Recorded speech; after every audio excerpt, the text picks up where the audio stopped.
how to fix Spotify not loading. So the first thing can be the issue with your internet. Make sure that your Wi-Fi is working properly, and if you're using a cellular data, make sure that you have a stable network connection. So in order to troubleshoot that, what you can do is scroll down through your control panel, and in here simply tap on the airplane icon and then turn it on.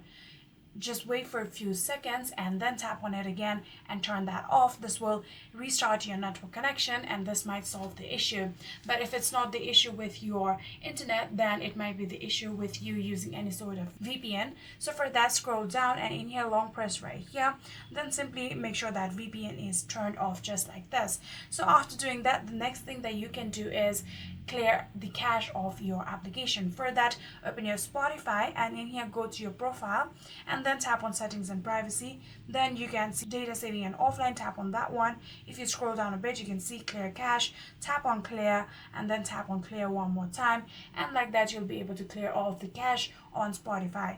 So if your Spotify is just not loading whenever you open, what you can do is get to your settings and then from here scroll down a bit, tap on general and then tap on iPhone storage. Then from here what you're going to do is scroll down until you find Spotify. Tap on show all, and in here you can find all of the applications on your phone. Tap on Spotify and then tap on offload app. Tap on offload app one more time, and like that you'll be able to offload your application. In order to reinstall it back, tap on reinstall and reinstall it back on your phone. So after doing that, I'm pretty sure that it will help solve your issue, and that's it.